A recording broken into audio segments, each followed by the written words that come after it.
খেয়ে মেখে ঋণ না থাকলে সব কিছু বাদ দিয়ে যদি আপনার কাছে 1000 টাকা থাকে 25 টাকা বার করবেন, এমন করে চলে যাবেন কত হাজার টাকা আছে সেই জাকাত বার করে নিজের মন গড়া আপনি গরিবকে শাড়ি কিনে দেবেন না।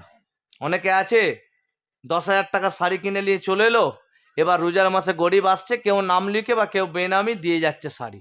ভাই একটা গরিবের শাড়ির জায়গায় তার তো ওষুধেরও খরচা হতে পারে, তার তো ঘরে চাল নাও থাকতে পারে।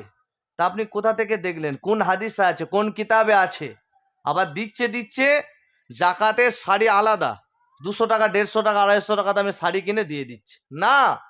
কোরআন শরীফের আয়াত আছে, লান তানালুল বিররা হাত্তা তুনফিকু মিম্মা তুহিব্বুন। তুমি যেটা পছন্দ করো, আপনি যে ব্র্যান্ডের জামা পছন্দ করেন, আপনার স্ত্রীকে যে দামের শাড়ি কিনে দেন, যদি 700 টাকা দামি পরান, আপনি একটা গরিবকে কমসে কম 500 টাকা দামি হলেও শাড়ি দিতে হবে। সর্বপ্রথম তাকে শাড়ি নয়, জিজ্ঞাসা করতে হবে তুমি শাড়ি নেবে না পয়সা। যদি বলেন আমার পয়সার দরকার, আপনি তাকে পয়সাটাই হাতে তুলে দেবেন। কথা বুঝে আসলো? আল্লাহ যেন এইভাবে যাকে যেমন অর্থ দিয়েছে, যেমন জাকাত আদায় করার তৌফিক দান করেন। সকলেই পড়েন আল্লাহুম্মা আমিন।